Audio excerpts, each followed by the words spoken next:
नमस्कार, स्वागत है आपका हेलो किसान में। आपके साथ मैं हूं अंजल सिंह। हेलो किसान एक लाइव फोन इन कार्यक्रम है जिसमें हम कृषि संबंधी विभिन्न विषय आप किसानों के लिए लेकर आते हैं।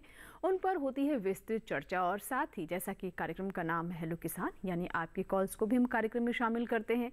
आपके सवालों को सुनते हैं और देते हैं उनका लाइव जवाब, यानी आपकी सभी समस्याओं का लाइव समाधान होता है बिना किसी इंतजार के। तो आज वो कौन से विषय हैं जिन पर हम ना सिर्फ चर्चा करेंगे बल्कि आपके सवालों को भी लेंगे। आइए नजर डालते हैं आज के विषय पर।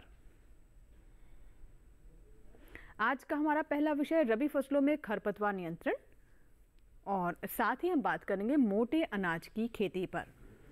तो रबी फसलों में यानी इस वक्त जो फसलें खेतों में हैं उनमें किस तरीके से खरपतवार नियंत्रण करें, प्रबंधन किस प्रकार से हो, क्योंकि आप जानते हैं कि खरपतवार हमारी मुख्य फसल के लिए काफ़ी घातक साबित हो सकते हैं, उनसे प्रतिस्पर्धा करते हैं और ऐसे में सारा पोषण कई बार ये फसलें ये खरपतवार चूस जाते हैं। इसलिए बहुत आवश्यक है अच्छी फसल के लिए आप खरपतवार नियंत्रण अवश्य करें। और साथ ही हम बात करेंगे मोटे अनाज की खेती के बारे में भी।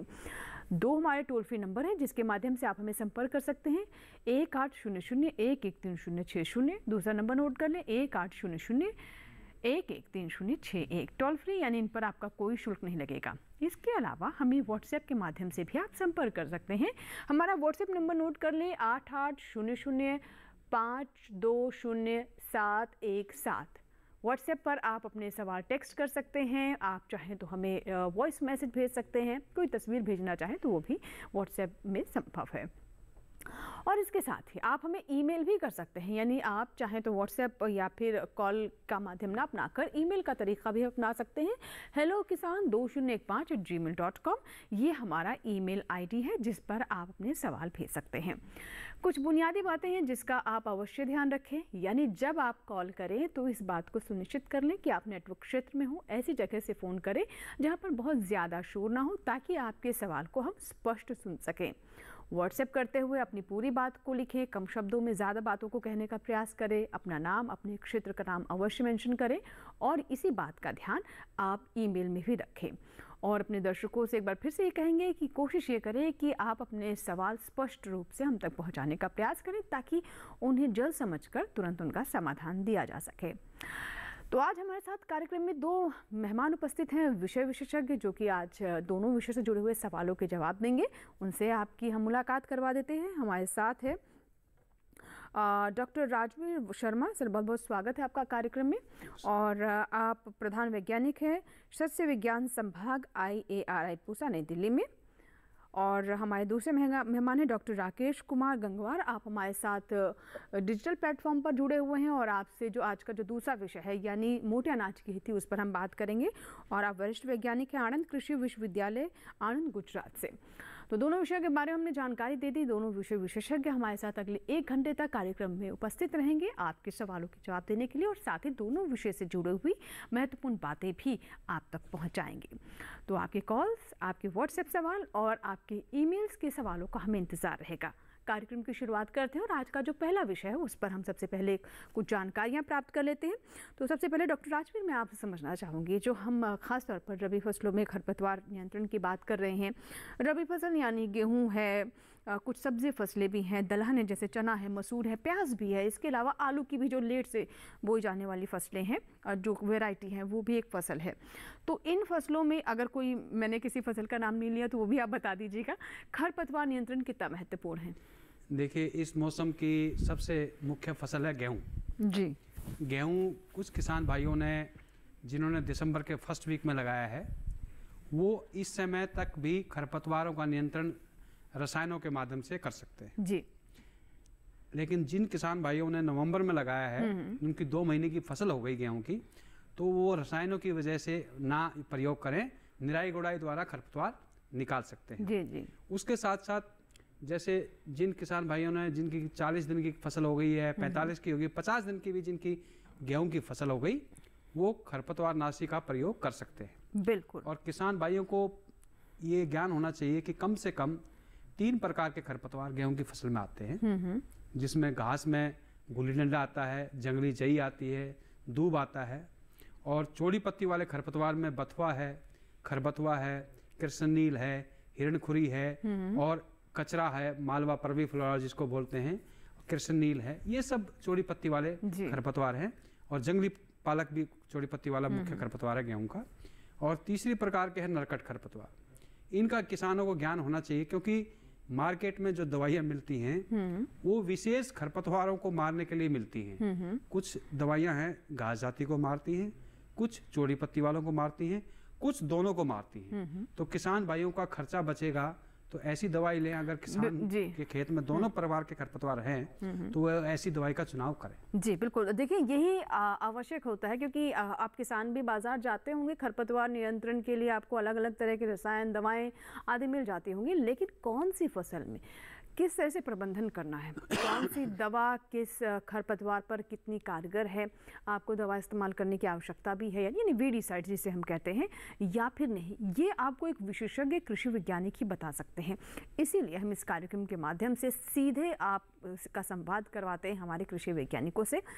बातचीत की शुरुआत हो, आपके सवाल है, उससे पहले हम ये रिपोर्ट देखते हैं।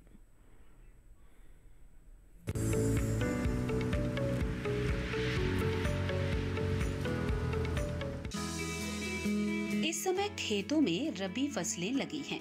अच्छी पैदावार के लिए फसलों की देखरेख करें और फसल को खरपतवार मुक्त रखें। गेहूं की बात करें तो गेहूं में उगने वाले प्रमुख खरपतवार हैं गेहूं का मामा, कृष्णनील, मोथा, बथुआ, चटरी मटरी, हिरनखुरी, सैंजी और अंकरी। साथ ही अकरा, जंगली जई, जंगली पालक और जंगली गाजर भी गेहूं के प्रमुख खरपतवार हैं। फसलों को सबसे ज्यादा नुकसान खरपतवारों से ही होता है, इसलिए गेहूं में समय से खरपतवार नियंत्रण करें। संकरी और चौड़ी पत्ती वाली खरपतवारों की रोकथाम के लिए सल्फोसल्फ्यूरान 75 WP की 33.0 ग्राम या मेटा सल्फ्यूरान मिथाइल 5% की 40 ग्राम मात्रा को 600 से 800 लीटर पानी में घोलकर प्रति हेक्टेयर छिड़काव कर सकते हैं। मसूर की फसल में व्हील हैंड हो की मदद से खरपतवार निकालें, इससे फसल बढ़ेगी। इस समय टमाटर के खेत में भी खरपतवार बिल्कुल नहीं होनी चाहिए। समय समय पर खरपतवार साफ करते रहें। टमाटर में खरपतवार नियंत्रण के लिए प्रति हेक्टेयर की दर से 1.0 किलोग्राम स्टाम्प रोपाई के 2 दिन बाद इस्तेमाल करें। वहीं अगर जापानी व्हाइट मूली खेत में लगा रखे हैं तो उसमें से खरपतवार निकाल दें। बुआई से पहले खेत तैयार करते समय खरपतवार नाशक मिलाने से भी खरपतवार पर आसानी से नियंत्रण किया जा सकता है। इसके अलावा बुवाई व रोपाई से पहले खेत तैयार करते समय एक बार गहरी जुताई जरूर करें। इससे खेत में पहले से मौजूद खरपतवार नष्ट हो जाती है। किसी भी खरपतवार नाशक का इस्तेमाल करने से पहले कृषि विशेषज्ञों की सलाह जरूर लें।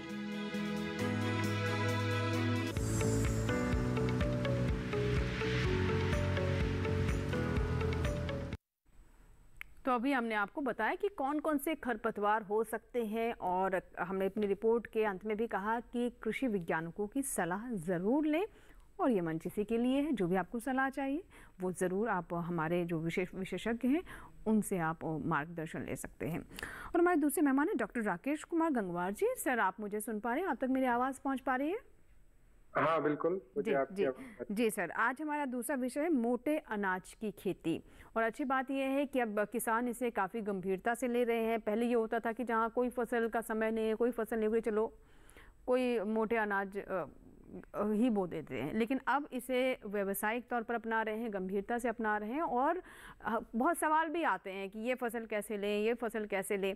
तो आपको क्या लगता है कि मोटे अनाज को लेकर अब जो वर्तमान स्थिति है वो किस तरह की है?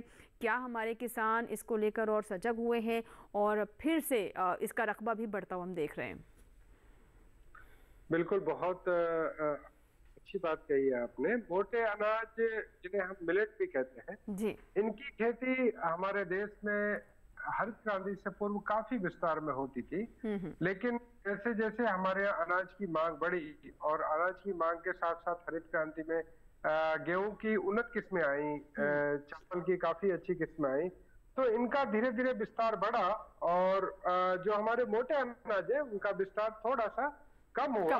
लेकिन समय के आधार पर जैसे जैसे स्वास्थ्य संबंधी समस्याएं कुछ आई और पूरी दुनिया ने ये माना कि मोटे अनाज हमारे लिए सुपर फूड की तरह है, जिनकी खेती हमें करना चाहिए और इनकी अंतर्राष्ट्रीय स्तर पर भी काफी मांग बढ़ी है। जी जी। पिछली बार आप देखें 2023 को इंटरनेशनल ईयर ऑफ मिलेट घोषित किया गया और काफी बड़ा अभियान चला कि मिलेट्स के उत्पादों को बढ़ाया जाए और मिलेट्स की खेती को बढ़ाया जाए। किसान भाई इसको लेके काफी रुझान है और काफी विस्तार में इसकी खेती हो रही है और कुछ विस्तार बढ़ा भी है। कई प्रदेशों में जहाँ पे इसके जो एरिया था, क्षेत्रफल कम था, वहां पे धीरे धीरे बढ़ा है। मोटे अनाज की बात करें तो मुख्यतः जो हमारे सामान्य अनाज से ये थोड़े भिन्न होते हैं। इनका उत्पादन थोड़ा सा कम रहता है, लेकिन इनका जो पोषण है, जो इनमें पोषक तत्व उपलब्ध है, वो काफी अच्छी मात्रा में रहते हैं। और एक जो खास बात है आजकल की, जिसे लाइफस्टाइल की वजह से हमारे कई समस्याएं आ रही हैं, उनमें मोटे अनाज हमारे स्वास्थ्य संबंधी काफी लाभ देते हैं। विशेषकर बात करें जो हमारे दुर्गम क्षेत्र है, पहाड़ी क्षेत्र है, इनमें कभी भी मोटे अनाज की खेती कम नहीं हुई, हमेशा से होती रही है। लेकिन हम जो हमारा प्लेन क्षेत्र है, जो हमारा सामान्य भूमि है, समतल भूमि है, उनमें भी किसान भाइयों में इसका रुझान बढ़ा है और काफी जगह पे देखने में ये आ रहा है किसान भाई अब इसकी प्रोसेसिंग यूनिट भी लगा रहे हैं, कई उत्पाद भी इसके बना रहे हैं। तो ये इसके बारे में किसान भाइयों में काफी जागरूकता बढ़ी है। बिल्कुल बिल्कुल सर, जैसे कि आप बता रहे हैं कि काफी जागरूकता किसानों के बीच बढ़ी और सीधा, क्योंकि आप लोग तो किसानों के संपर्क में रहते हैं, खेतों में जानते हैं, तो आप इसे और बेहतर तरीके से समझ सकते हैं। मोटा अनाज, श्री अन्न, मिलेट्स, जिसे हम सुपर फूड के नाम से जानते हैं, पोषक तत्वों से भरपूर होता है और हमारे प्रधानमंत्री भी विभिन्न मंचों से किसानों को के लिए ये कहते रहते हैं कि वो मोटे अनाज को ज़्यादा से ज़्यादा उगाएं और लोगों से आह्वान करते हैं कि वो मोटे अनाज को अपनी थाली में शामिल करें, अपने भोजन में शामिल करें, अपनी आदत का हिस्सा बनाएं, क्योंकि ये एक तरीके से हमारी संस्कृति की विरासत में है और ये वो अनाज है जिसे हम कहीं बीच में भूल गए थे। तो फिर से एक बार लोगों को जागरूक बनाने का यहाँ पर प्रयास किया जा रहा है। हमारे देश को मिलेट हब की तरह भी डेवलप किया जा रहा है, जिससे सीधा हमारे किसानों को लाभ होगा। आइए देखते हैं इससे जुड़ी हमारी रिपोर्ट।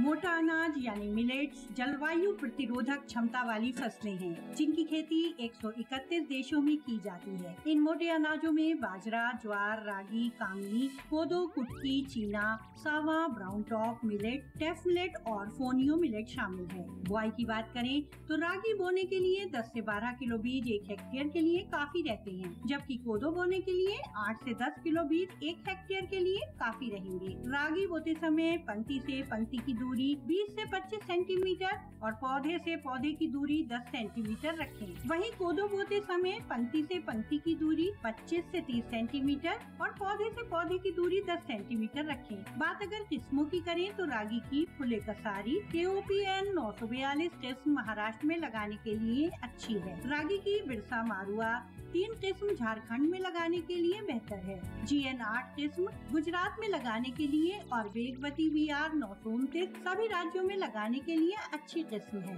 कोदो की दाहोद कोदो ब्लाइट 2 किस्म आंध्र प्रदेश, छत्तीसगढ़, गुजरात, मध्य प्रदेश और तमिलनाडु में लगाने के लिए बेहतर है, जबकि कोदो की RK 390 25 सभी राज्यों में लगा सकते हैं। कुटकी की बात करें तो इसकी BL 6 किस्म सभी राज्यों में लगाने के लिए बेहतर है। GV 2 किस्म गुजरात में लगाने के लिए अच्छी है। मोटे अनाजों में कीटों से लड़ने की रोग प्रतिरोधक क्षमता भी अच्छी होती है। कम पानी, बंजर जमीन और विपरीत मौसम में भी मोटे अनाजों को उगाया जा सकता है।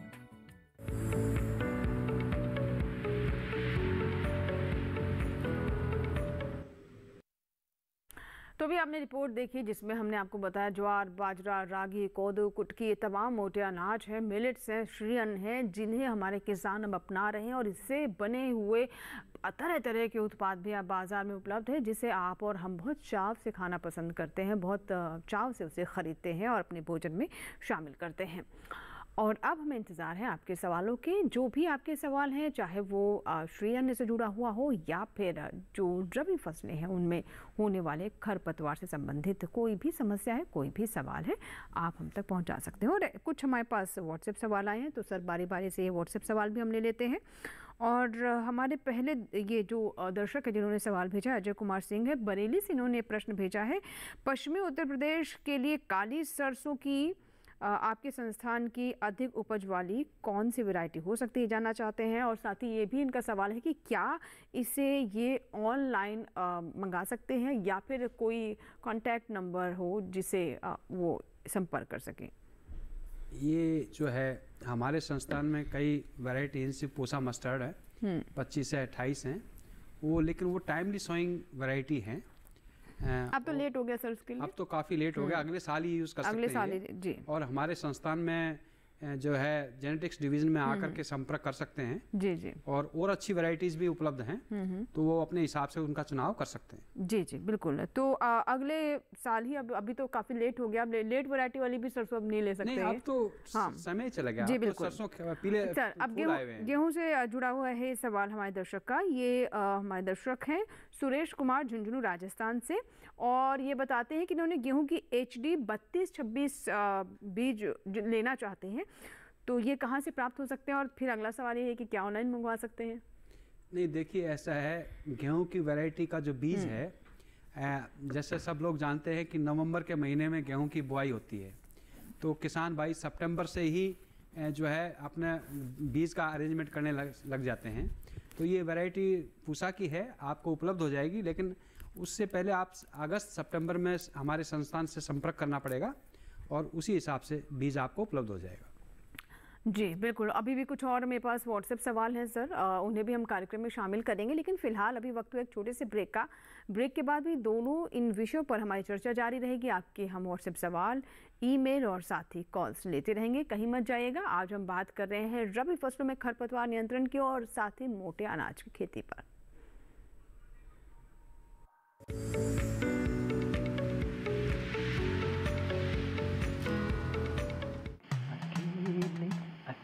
अरे वाह भैया, अकेले अकेले। अरे तू भी ले, पर खाएगा कैसे? मैं ऑर्गेनिक खेती की बात कर रहा रे बेटे। अकेले अकेले खेती कब तक करेगा? मतलब? गांव में 20-25 किसानों का समूह बना के पंजीकरण करवा ले, फिर सरकारी ट्रेनिंग भी मिलेगी और मुफ्त जैविक बीज खाद भी। फिर BGS ऑर्गेनिक की सरकारी मोहर के साथ तेरी उपज आकर्षक पैक में पहुंचेगी बड़े बाजार तक। अच्छा? हाँ। अरे भाई, कहाँ चल दिया? सबको साथ लाने, आमदनी बढ़ाने। तो किसान भाई समझ गए ना?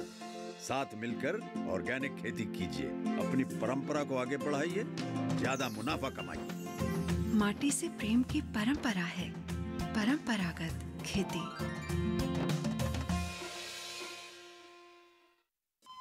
अरे सुन तो। मुझे क्या सुनाना चाहते हो? जो सुनाओ मेरी सौतन को। किसको? अरे वही तुम्हारा मोबाइल फोन जिससे सुबह शाम दिन रात चिपके रहते थे और कहते थे किसान कॉल सेंटर से बातें हो रही हैं। अच्छा ये बात है। हाँ, क्यों? क्या हुआ? अब बात नहीं होती क्या? अब तो झट से बात हो जाती है। ऐसा क्या? हाँ, अब तो ज्यादा लाइनें और खास तकनीक के कारण खेती के माहिरों से तुरंत बात हो जाती है। और अगर कभी लाइन व्यस्त हो तो अपनी समस्या फोन पर रिकॉर्ड करा दो, वहाँ से फोन आ जाता है और समस्या की हल का मैसेज भी आ जाता है। ये देखो आ गया। अरे वाह, इसका मतलब इंतजार की घड़ी अब खत्म। हाँ। तभी मैं सोचूं कि आजकल मुझ पर इतना प्यार क्यों आ रहा है। कृषि संबंधी समस्याओं का अपनी भाषा में तुरंत हल पाने के लिए पूरे भारत में किसी भी फोन से हेल्पलाइन नंबर पर संपर्क करें। किसानों का दोस्त किसान कॉल सेंटर।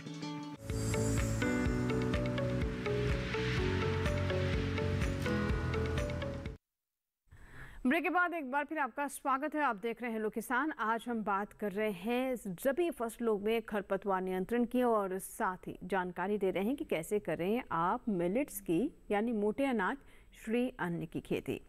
दोनों विषय से जुड़े हुए अगर आपके कोई भी सवाल है तो आप हमें व्हाट्सएप कर सकते हैं, ईमेल भी कर सकते हैं, टोल फ्री नंबर भी हमारा लगातार टेलीविजन स्क्रीन पर फ्लैश हो रहा है।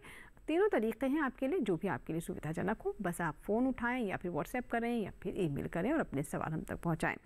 कुछ और सवाल आए हुए सर, ये हमने लेते हैं। ये जानना चाहते हैं हमारे दर्शक हैं, इनका सवाल है कि बिना पानी वाली जगह पर सरसों की कौन सी किस्म बोएं जिससे अधिक उत्पादन मिल सके, और मतलब पानी की व्यवस्था नहीं है बहुत ज़्यादा। देखिए,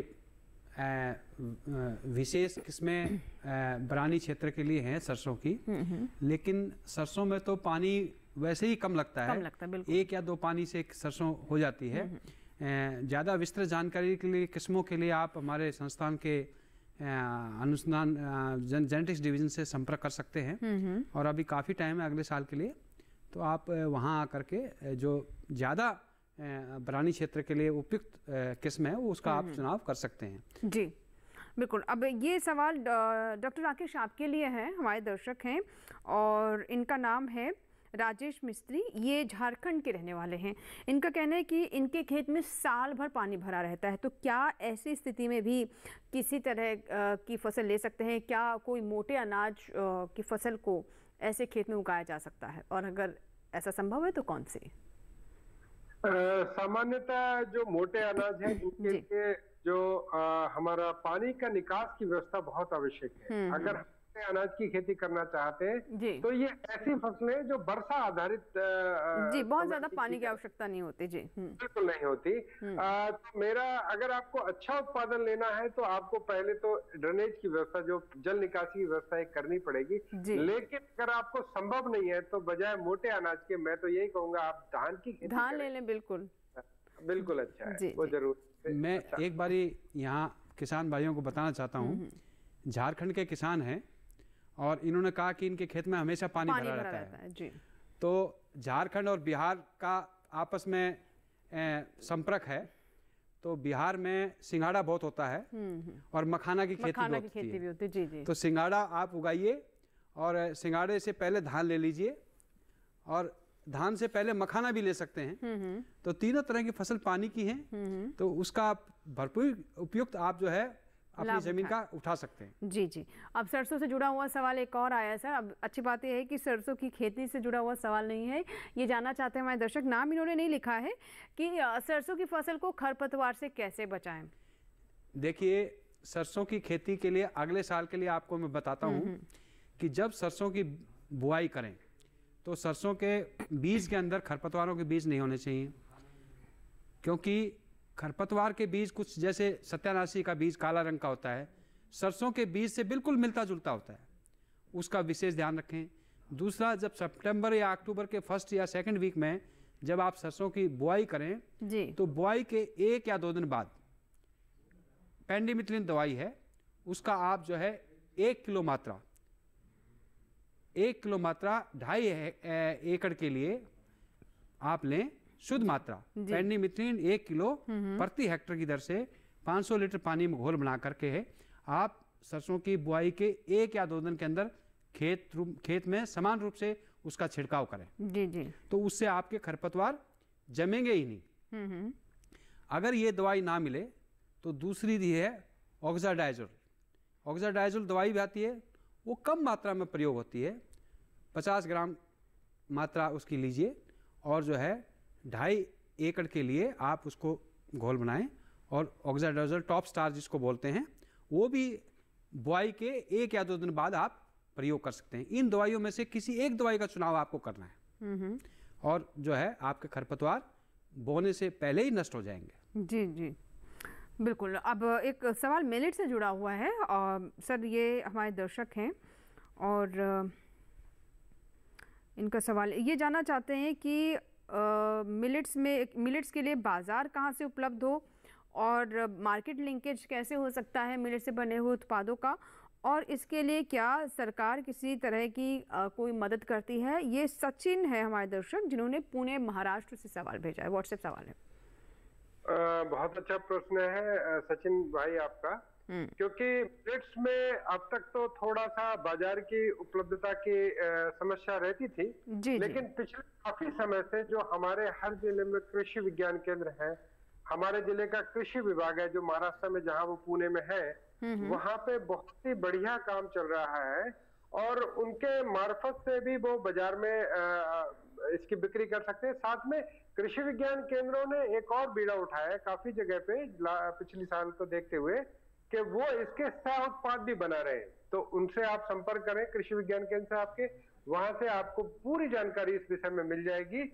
और साथ ही साथ जो भी आपका मार्केट यार्ड है, वहां पे आप जो बड़े बड़े स्टॉकिस्ट हैं, उनसे आप सीधे संपर्क करें कि भाई हम इस तरह से मिलेट की खेती कर रहे हैं, और वो आसानी से लेते हैं और उसका एक पूरा चैन चल गया। आजकल तो काफी ज्यादा ऑनलाइन चैनल भी चला है इसमें, जिसमें कि ये बिक्री का एक नया एक कहते हैं तरीका आया है हमारे देश में, तो उसके मार्फत से भी वो बिक्री कर सकते हैं। जी बिल्कुल। तो आपने बताया कि पहले थोड़ा बाजार ढूंढने में ज़रूर मुश्किल होती थी, लेकिन अब क्योंकि लोग काफ़ी जागरूक हैं, हमारे प्रधानमंत्री भी लगातार लोगों से आह्वान करते रहते हैं कि मिलेट से बनी चीज़ों को वो अपने भोजन में शामिल करें ताकि किसानों को भी प्रोत्साहन मिले यहाँ पर। तो पहले से स्थिति काफ़ी बेहतर है और सरकार भी इसके लिए हाट बाज़ार भी लगाती रहती है, जहाँ पर विशेष तौर पर मिलेट से बने उत्पादों के लिए भी आप स्टॉल्स लगा सकते हैं। तो इसके लिए आप कृषि विज्ञान केंद्र से भी संपर्क कर सकते हैं। सर, अब खरपतवार पर आते हैं। जैसा कि आपने गेहूं के बारे में बताया, अब कुछ सब्जी फसलें भी होती हैं इस वक्त, उनमें कौन कौन से खरपतवार लगने की आशंका रहती है? देखिए, खरपतवार तो मौसम के हिसाब से बदलते हैं। जैसे रबी का मौसम है, इसमें सभी फसलों में एक तरह के खरपतवार आते हैं।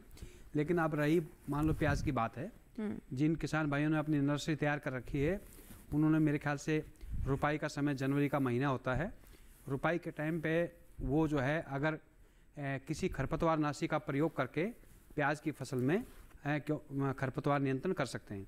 क्योंकि प्याज की फसल की लाइन से लाइन की दूरी काफ़ी कम होती है, 15 सेंटीमीटर के आसपास होती है, और उसमें निराई गुड़ाई करना बहुत मुश्किल होता है। क्योंकि जब प्याज बैठता है, प्याज की गांठें बैठती हैं, तो उसमें निराई गुड़ाई 15-20 दिन तक ही होती है स्टार्टिंग में।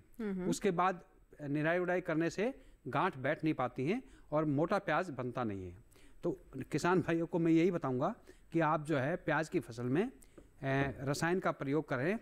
रुपाई के 1 या 2 दिन बाद पेंडिमिथलिन दवाई है, उसकी जो है 1 किलो मात्रा लें और 2.5 एकड़ के लिए, मतलब प्रति हेक्टर के लिए 500 लीटर पानी में घोल बनाएं और रुपाई के 1 दिन बाद जो है हल्का पानी लगाएं और उससे अगले दिन दवाई का छिड़काव कर दें। तो प्याज की फसल में खरपतवार नियंत्रणों का किसान भाई आसानी से नियंत्रण कर सकते हैं। जी जी।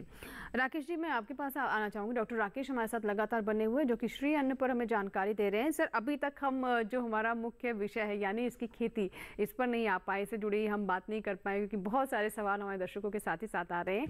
तो चलिए हम खेती से ही बात करते हैं, जिसके बारे में आपने पहले तो थोड़ा सा बताया कि बहुत ज़्यादा इसमें सिंचाई की या फिर पानी की उस तरह की आवश्यकता नहीं होती है। तो कैसे करें हमारे किसान मोटे अनाज की खेती, और मुख्य रूप से किसकी डिमांड ज़्यादा रहती है जहाँ से हमारे किसान शुरुआत कर सकते हैं? किसान भाइयों, मैं तो आपको ये बोलूंगा कि आप अपने क्षेत्र को देखें पहले, जिस क्षेत्र में आप रहते हैं वहां पे किस तरह की आपकी भूमि की संरचना है। अगर आपका क्षेत्र जहाँ पे हल्का भी अनइवन है, अनडुलेटेड लैंड कहते हैं, थोड़ा सा पहाड़ी क्षेत्र है या थोड़ा सा जल निकास की बहुत अच्छी सुविधाएं हैं, तो आप जिसे मडुआ कहते हैं, फिंगर मिलेट कहते हैं, इसकी खेती करते हैं। ये बहुत लाभकारी है। रागी भी इसे कहते हैं और इसका काफी प्रचलन हुआ है, क्योंकि दक्षिण भारत में तो रागी को एक साइड में चावल के साथ साथ इसका उपयोग करने लगे हैं अभी काफी जगह। जहां गुजरात में, हमारे दक्षिण गुजरात में इसकी काफी खेती हो रही है। मध्य प्रदेश का जो हमारा पहाड़ी क्षेत्र है, इस क्षेत्र में भी काफी इसकी खेती होती है। तो रागी को एक आप ले सकते हैं, और रागी की फसल बहुत आसानी से की जा सकती है। इसकी तमाम प्रजातियां हैं जो उपलब्ध हैं, जिनमें बात करें हम BL मडुआ 376 है या 352 जो है, ये काफी अच्छी प्रजाति है। जो किसान भाई अगर दूसरी और प्रजाति इसमें लेना चाहे तो GN5, GN4 है, GNN7 बहुत अच्छी प्रजाति है नवसारी की, तो ये प्रजाति ले सकते हैं। और इसकी खेती बहुत आसान है। आप सामान्यतः खेत को तैयार करें और तैयार करने के बाद आप लाइन में भी इसकी सोइंग कर सकते हैं। लाइन से लाइन की दूरी 30 सेंटीमीटर रख सकते हैं। जहां पे आपके थोड़ा सा रेतीली मिट्टी ज्यादा है, वहां पे थोड़ी सी चाहे तो लाइन से लाइन की दूरी 22.5 से 25 सेंटीमीटर भी रख सकते हैं। पौधे से पौधे की दूरी सामान्यतः इसमें 12 से 15 सेंटीमीटर रखनी चाहिए। तो आप लाइन में इसकी बुवाई करें और इसको वर्षा आधारित ही कर सकते हैं, कोई आवश्यकता अधिक सिंचाई की होती नहीं है इसमें। हाँ, जो बहुत ध्यान रखना है कि अगर आप मंडुआ या जैसे फिंगर मिलेट या रागी कहते हैं इसकी खेती कर रहे हैं तो इसमें कुछ कीटों का प्रकोप होता है, तो वो आपको ध्यान रखना है क्योंकि ये जो इस फसल में सामान्यतः जो रोग या कीट धान की फसल में लगते हैं उस तरह से अरबी बर्म कभी कभी इसका प्रकोप होता है। इसके अलावा आपका तना छेदक इसका प्रकोप होता है। तो अगर ये आप इसकी खेती कर रहे हैं तो इसके प्रकोप को ध्यान में रखें। अगर ये रहता है तो बहुत सामान्यतः कीटनाशी बाजार में आते हैं दानेदार, उनका प्रयोग आप कर सकते हैं, चाहे आप क्लोरेंट्रा फुल का करें या फिर आप कार्टाप हाइड्रोक्लोराइड का कर सकते हैं।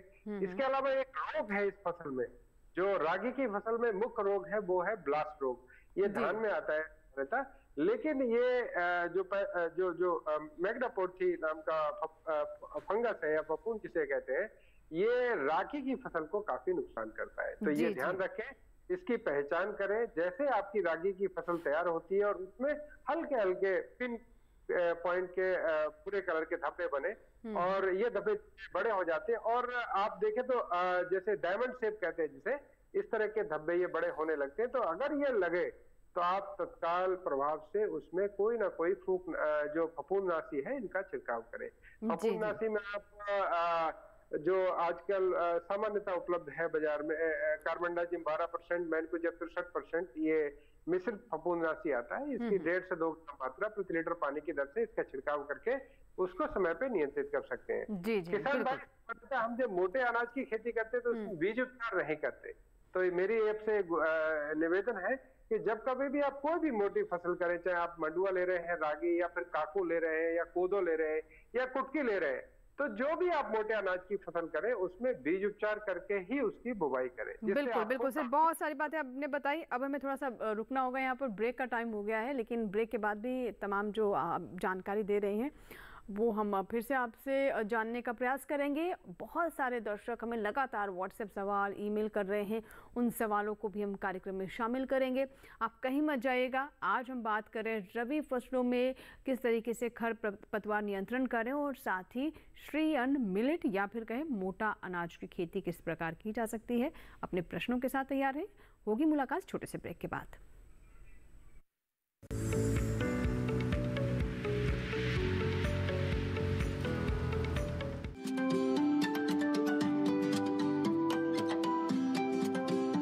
बात अच्छी सेहत की हो, किसी तरीके की लापरवाही नहीं करो, किसी तरीके का समझौता ना करो।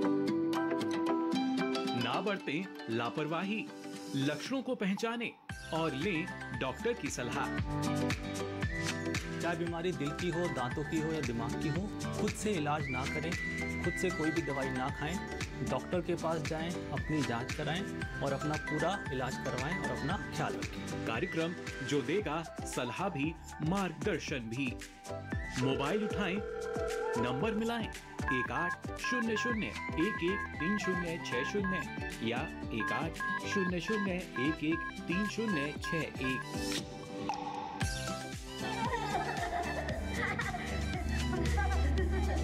आपके अपने फोन इन कार्यक्रम स्वस्थ किसान में हर शनिवार शाम 6 से 7 बजे सिर्फ डीडी किसान पर।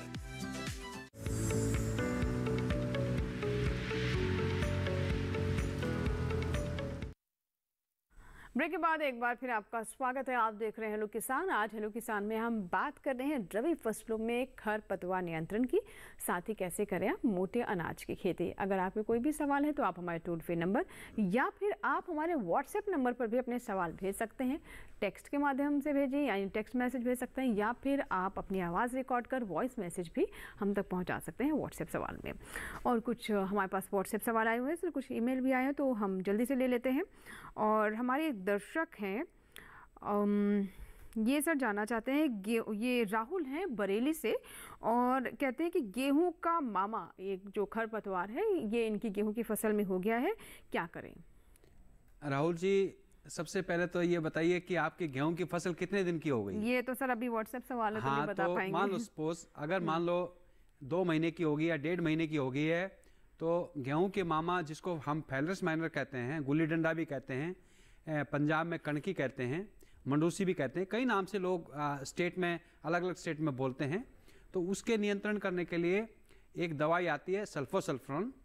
उस दवाई की 25 ग्राम मात्रा ले और प्रति हेक्टर की दर से उसका 500 लीटर पानी में घोल बनाओ, और जब आपकी गेहूं की फसल 40 दिन की हो, 35 दिन की हो, 45 दिन तक आप इसका छिड़काव करके गेहूं के मामा को नष्ट कर सकते हैं। जी, और जिसके बारे में आप पहले बता भी चुके हैं, तो मुझे लगता है हमारे दर्शक जो है हो सकता है अभी भी हमारे साथ जुड़े हों।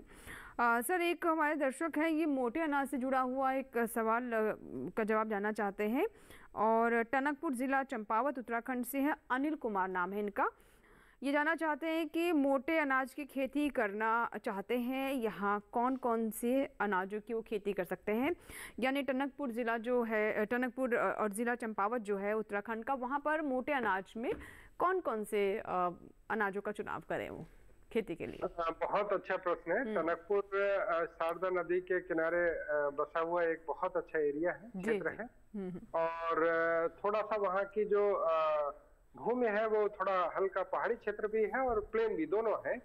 और बहुत अच्छी खेती वो सामा की कर सकते हैं, जिसे वाइनयार्ड मिलेट कह सकते हैं, और इसमें कई प्रजातियां हैं। BL 172 है, इसका वो चयन करें, और खरीफ की ऋतु में सामान्यतः खेत को तैयार करें, और उसमें ये इसका जो बीज दर रखें 8 से 10 किलोग्राम रखें, और बीज उपचार कर लें। थायरम नाम का एक फफूंदनाशी आता है, उससे कर सकते हैं। ट्राइकोडर्मा विरिडी या ट्राइकोडर्मा हार्जियनम जो मित्र फफूंदी है, जो आसानी से पंतनगर में हमारे उपलब्ध रहता है, यहाँ से आप उसको चयन करके ले सकते हैं, और उपचार करके उसकी बुवाई करें। और जैसा मैंने पहले बताया, लाइन से लाइन की दूरी 1 फीट रखें, मतलब 28 से 30 सेंटीमीटर के में, और आप लगाएं, और उसके बाद उससे काफी लाभ होगा, क्योंकि समा का बहुत ज्यादा धीरे धीरे इसकी मांग बढ़ रही है। इसके अलावा दूसरा है, वो एक फसल और है जिसको ट्राई कर सकते हैं, जिसका नाम मैंने पहले बताया, रागी। रागी को भी मडुआ की खेती कर सकते हैं, क्योंकि रागी का एक्सेप्टेंस बहुत ज्यादा है, इसकी बहुत ज्यादा डिमांड बढ़ी है, तो रागी को भी वो ले सकते हैं। रागी में जो BL मडुआ 376 और 352 है, इसकी खेती कुछ लोग कर रहे हैं उत्तरांचल में, तो उनका कहना है कि उन्हें लाभ हुआ है, तो ये प्रजाति का चयन करके, और इसका भी बीज दर 8 से 10 किलो ही रखना है। थोड़ा सा ये ध्यान रखें कि जहाँ पे वो करे वो थोड़ा जल्द निकासी की सुविधा अच्छी हो। जी जी। और समय पर कीट व रोग प्रबंधन दोनों फसलों। वैसे सामान्यतः ये फसल काफी कहते हैं ना, इसमें रोग प्रतिकारक शक्ति काफी अच्छी रहती है, नहीं आते, लेकिन फिर भी अगर अभी उन्हें लगे तो समय पे उसका नियंत्रण अवश्य करें। जी राकेश जी, एक यहाँ पर चने से जुड़ा हुआ सवाल है सर, चने की बीमारी के बारे में जानना चाहते हैं सर, ये सवाल ले लें हम? हाँ बिल्कुल। हाँ सर, ये हमारे दर्शक हैं, नीरज यादव है मध्य प्रदेश से, और इन्होंने चने में उठमा रोग लिखा है। अब ये उठा रोग है कि रोग है कि उठमा है? जी हाँ, तो ये किसान भाइयों, उकटा रोग बहुत बड़ी समस्या है चने की। मध्य प्रदेश में जब कभी हम जाते हैं तो हम देखते हैं कि पूरे के पूरे घेरे में, पैच जिसे कहते हैं, उसमें ये पौधे सूखते हैं।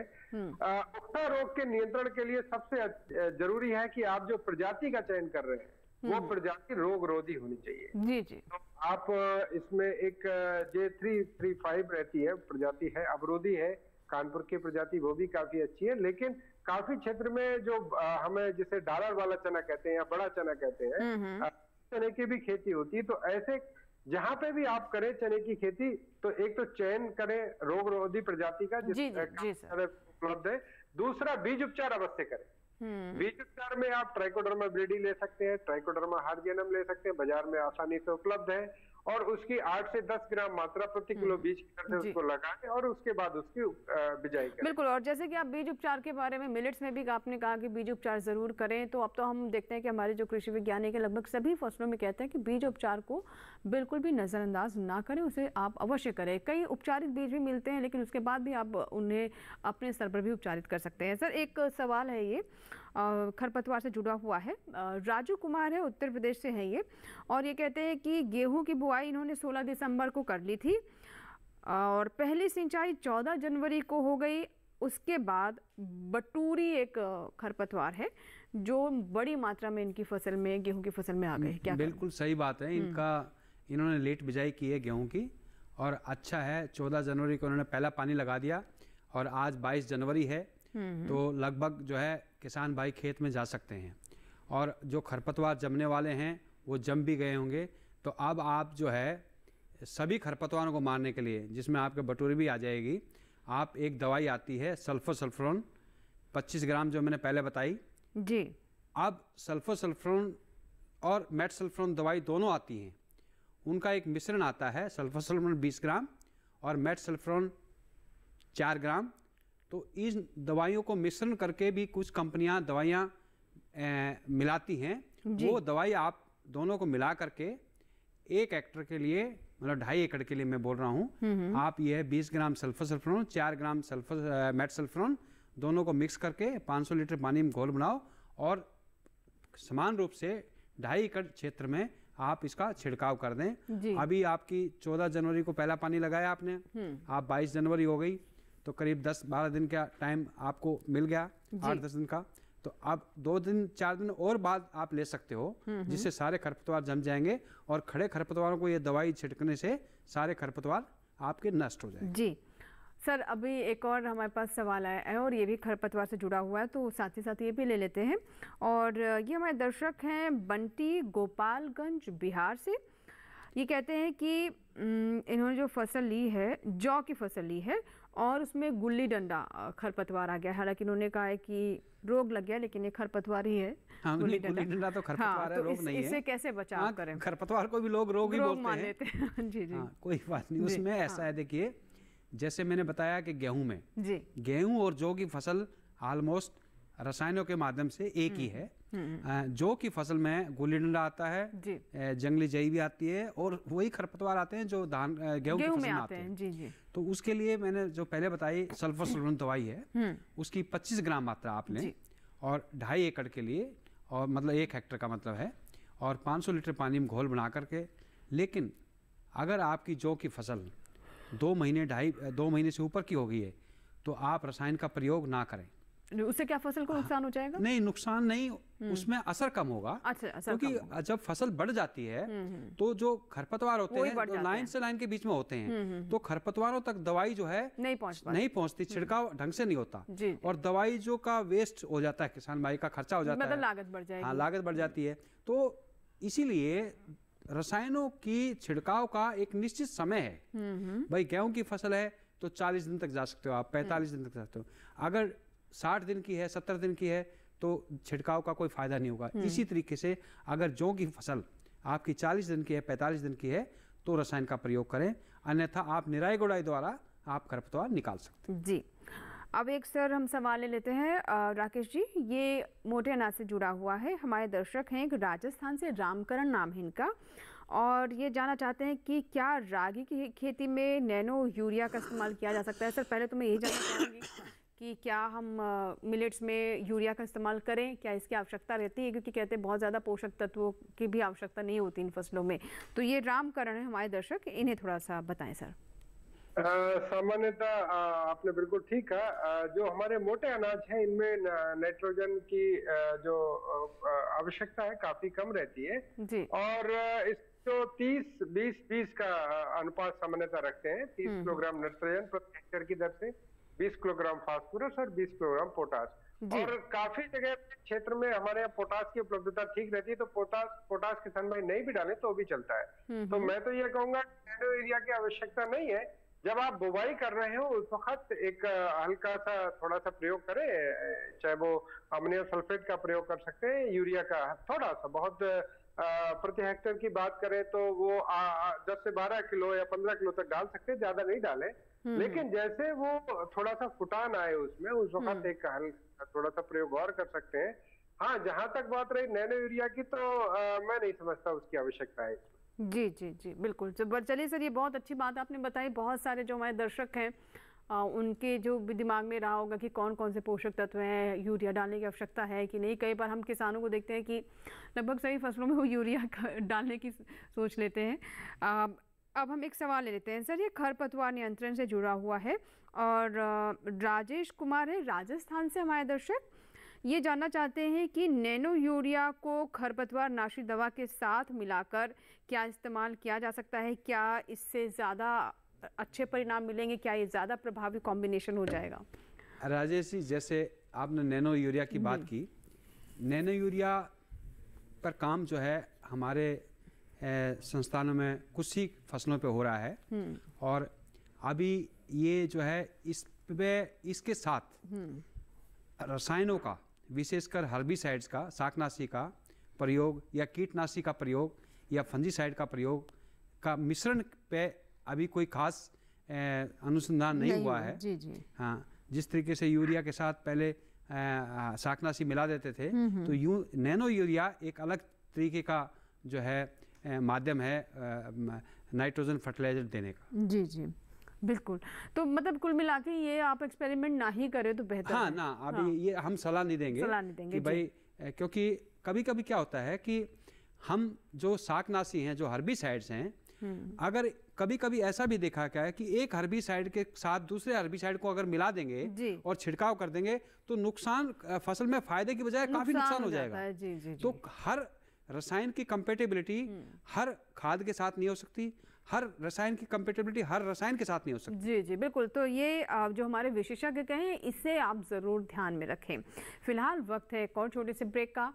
ब्रेक पर जाने से पहले एक बार फिर से आज का विषय आपके लिए दोहरा देते हैं, अगर आप हमारे साथ अभी अभी जुड़े हैं। आज हम बात कर रहे हैं रबी फसलों में खरपतवार नियंत्रण की, और साथ ही हम आपको जानकारी दे रहे हैं कि कैसे हमारे किसान कर सकते हैं मोटे अनाज, श्री अन्न या फिर कहें मिलेट की खेती। आपके सवालों का इंतजार रहेगा इस ब्रेक के बाद भी।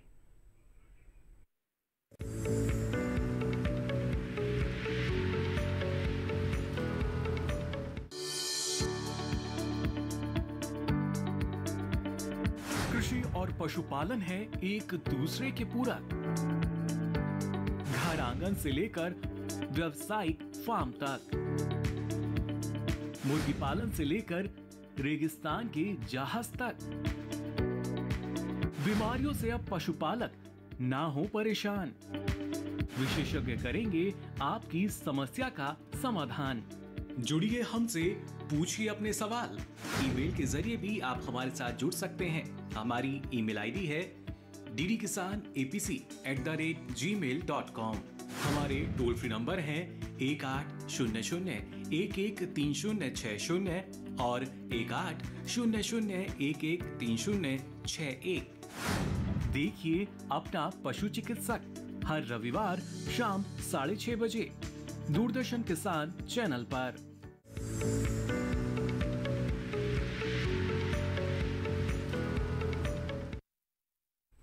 ब्रेक के बाद एक बार फिर आपका स्वागत है। आप देख रहे हैं हेलो किसान। आज हम बात कर रहे हैं रबी फसलों में खरपतवार नियंत्रण की, और साथ ही हमारे किसान कैसे श्री अन्न, मिलेट यानी मोटा अनाज की खेती कर सकते हैं। अगर आपके कोई भी सवाल है आप हमें व्हाट्सएप करें, ईमेल करें या फिर हमारे टोल फ्री नंबर पर भी कॉल कर सकते हैं। अब सर मैं डॉक्टर राकेश आपके पास आना चाहूँगी। जैसे मोटे अनाज की बात कर रहे हैं और क्योंकि कई सारे सवाल इसी से जुड़े हुए आगे, पोषक तत्वों के यूरिया के बारे में जानना चाहते दर्शक हमारे। किसी ने ये भी पूछा कि क्या यूरिया के साथ हम खरपतवारनाशी मिक्स करके यूज़ कर सकते हैं। तो अब यहीं पर हम बात कर लेते हैं, जो हम मिलेट्स की बात कर रहे हैं, मुख्य रूप से किस तरह के पोषक तत्वों की आवश्यकता होती है, क्या किसी तरह के पोषक तत्वों की प्रबंध की ज़रूरत होती है किसानों के लिए, क्या करना चाहिए इसमें? जहाँ तक श्री अन्न में पोषक तत्व प्रबंधन की बात है, तो सामान्यतः जो सभी श्री अन्न की बात करें तो 30 किलोग्राम नाइट्रोजन, 20 किलोग्राम फास्फोरस और 20 किलोग्राम पोटाश की इन्हें आवश्यकता होती है। जी। तो किसान भाई अगर मृदा स्वास्थ्य कार्ड है उनके पास, तो वो अगर अपनी भूमि के मृदा स्वास्थ्य कार्ड को देखेंगे तो ये उपलब्धता पहले से होते ही है। सामान्यतः ये इतना उपलब्ध रहता है। जी। अगर नहीं तो वो ऊपर से जो हमारे रसायन जो फर्टिलाइजर है, उर्वरक है, उनके मार्फत उसकी 50% मात्रा को 50% मात्रा को बिजाई के समय कर दें, और फिर जैसे उसमें टिलरिंग की अवस्था है, थोड़ा सा फुटाना है, उस वक्त वो दूसरा कर सकते हैं। इसके अलावा किसान भाई एक जो सामान्यतः जैसे हम मडुआ की बात कर रहे थे, राखी की, इसमें जिंक की कमी कई दफा देखने को मिलती है। तो ये ध्यान रखें, अगर आपके भूमि में जिंक की कमी है तो वो तो पूरा करें, और नहीं है तो 10 किलोग्राम प्रति हेक्टेयर की दर से हम लोग सामान्यतः बोलते हैं कि आप आगे की फसल में अगर आपको ट्राम्बिया कलर या तांबे का कलर के पत्ते हो रहे हैं तो थोड़ा उसको प्रयोग करें 10 किलोग्राम प्रति हेक्टेयर की दर से।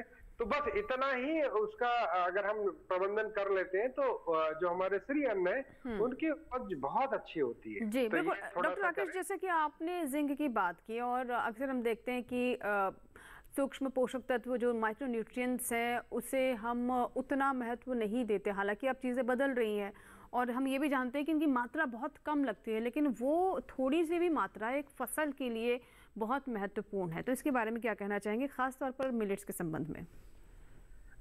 इसमें किसान भाइयों से एक ही अनुरोध है कि जैसे आपको लगे कि आपका पौधा थोड़ा सामान्य से अलग लक्षण दे रहा है, जैसे अगर आपने आपका फसल आपने बुवाई की और उसके बाद पीलापन एक साथ आ रहा है तो हो सकता है उसमें आयरन की कमी हो। ये आप थोड़ा सा देखें कि अगर इस तरह के लक्षण है, क्योंकि इसमें आप क्योंकि मिलेट का मतलब है आप कम से कम लागत में उसकी खेती करें। उसमें आवश्यकता नहीं है कि अधिक से अधिक आप कोशिश करें कि हम ज्यादा से ज्यादा उसमें पोषक तत्व दें, नहीं आवश्यकता है। तो आपको अगर लगता है कि कभी कभी आयरन की उसमें कमी रहती है, जैसे आप बुवाई करेंगे उसके बाद पूरा का पूरा जैसे अंकुरण होके आता है तो 25 दिन के आसपास में आपको पीलापन अगर दिख रहा है और अगर ऐसा दिखता है तो आप जो हमारा फेरस सल्फेट है उसको काम में ले सकते हैं। इसी तरह से आपको जिंक की कमी कभी कभी दिखती है, बाकी सामान्य कोई पोषक तत्वों की कमी, क्योंकि जितना मात्रा पोषक तत्वों की सूक्ष्म पोषक तत्वों की चाहिए वो सामान्यतः भूमि में उपलब्ध रहती है। एक यहाँ पे मैं किसान भाइयों से कहूंगा कि जो माइक्रो न्यूट्रिएंट एनालिसिस है, मतलब जो हम आप मृदा स्वास्थ्य कार्ड करें तो उसमें दो तरह का बनता है। एक तो रहता है कि जो एनपीके हमारा मेन जो तत्व है उनका और ऑर्गेनिक कार्बन इस तरह का रहता है, और दूसरा होता है माइक्रोन्यूट्रिएंट एनालिसिस। तो माइक्रोन्यूट्रिएंट एनालिसिस अपनी मृदा की करा ले तो मुझे लगता नहीं उसके बाद कोई जब रिपोर्ट देखेंगे नहीं। जी बिल्कुल। एक हमारे पास और सवाल आया सर, ये सरसों से जुड़ा हुआ है। सरसों में जो बीमारी का है, ये सरसों में वाइट रस्ट हो गया है, ये भुज से हमारे दर्शक हैं। हाँ, तो इसके बारे में सर कुछ बता पाएंगे? इसमें इंसेक्टिसाइड बता सकते हैं जी? डॉक्टर साहब मैं लूं इसको? नहीं कोई बात नहीं, आप रस्ट के बारे में बता सकते हैं, कोई बात नहीं डॉक्टर साहब। वो तो रस्ट एक कॉमन बीमारी है सरसों की इस टाइम, और किसी भी इंसेक्टिसाइड का स्प्रे वो कर सकते हैं। जी सर। फंजीसाइड का। जी तो सर आप भी कुछ कहना चाहे थे डॉक्टर राकेश? हाँ, मैं ये कह रहा था, पहली बात तो ये जो बीमारी है इसको आप जैसे देखें, ये क्योंकि बॉर्डर पे एक तरफ से स्टार्ट होती है, तो मेरा आपसे अनुरोध है किसान भाई से, इसको पत्ते को तोड़ के आप नष्ट करें सबसे पहले। जी। दूसरा है कि जैसे आपको इसको अगर लगे कि बीच में चला गया, इसमें क्या होता है कि पत्ते के नीचे सतह पे तो आपको जो सफेद कलर की फफूंदी दिखती है और पत्ते के ऊपरी सतह पे पीले पीले धब्बे दिखाई देते हैं। तो ये पहचान कर लें। अगर आपको ये दिखता है तो कार्बनडाजिम 12%, मैनकोजेब 63% की 2 ग्राम मात्रा प्रति लीटर पानी की दर से मिला के अच्छे से छिड़काव कर दें, क्योंकि जो रोग है ये बाद में आपकी फलियां जो आपकी बनेगी सरसों वो नहीं बनेगी, माल फॉर्मेशन की समस्या पैदा हो जाएगी, उस क्षेत्र में ज्यादा दिक्कत रहेगी। जी सर, बिल्कुल बिल्कुल। फंगस है। जी सर, बहुत बहुत शुक्रिया डॉक्टर राकेश, आपने समय निकाला और इतने सारे सवाल लिए, कुछ बीमारियों के बारे में भी जानकारी दी और कैसे हमारे किसान मिलेट्स की खेती कर सकते हैं इसके बारे में बहुत विस्तृत जानकारी दी आपने, और दर्शकों के सवालों के जवाब भी दिए। बहुत बहुत धन्यवाद। नमस्कार। और हमारे साथ डॉक्टर राजवीर शर्मा जी भी स्टूडियो में रहे, जिन्होंने हमें खरपतवार के बारे में बहुत महत्वपूर्ण बातें बताई, अलग अलग फसलों में कौन कौन से खरपतवार आ सकते हैं, कैसे पहचानें और उसका निवारण किस प्रकार से करें। आपने भी बहुत सारी जानकारी दी सर, बहुत बहुत धन्यवाद स्टूडियो में आने के लिए। और इसी के साथ ही आज के हमारे हेलो किसान में फिलहाल इतना ही, लेकिन अगले अंक का विषय क्या है आइए डालते हैं नजर।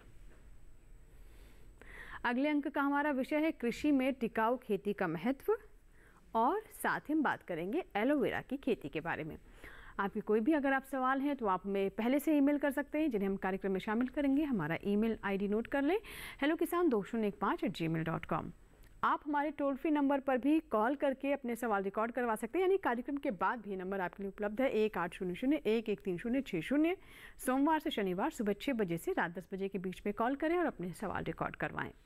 और चलते चलते एक और जानकारी आपको दे देते हैं कि आप हमारा ये कार्यक्रम यानी हेलो किसान आप हमारे यूट्यूब चैनल पर भी देख सकते हैं। इस QR कोड को स्कैन करें या फिर @DD किसान चैनल, ये हमारा यूट्यूब ID है, इसे भी आप यूट्यूब पर जाकर सर्च कर सकते हैं। और DD किसान चैनल को सब्सक्राइब करें। जो कार्यक्रम आपको पसंद आए उन्हें लाइक करें, कमेंट कर आप अपने सुझाव भी हम तक पहुँचा सकते हैं। हेलो किसान का आज का एपिसोड अगर आप फिर से देखना चाहते हैं तो ये कार्यक्रम भी यूट्यूब पर आपके लिए उपलब्ध होगा। इसी के साथ ही यहाँ आपसे इजाज़त लेंगे। हेलो किसान के नए अंक में नए विषय के साथ फिर होगी आपसे मुलाकात। तब तक आप बने रहें दूरदर्शन किसान के साथ। नमस्कार।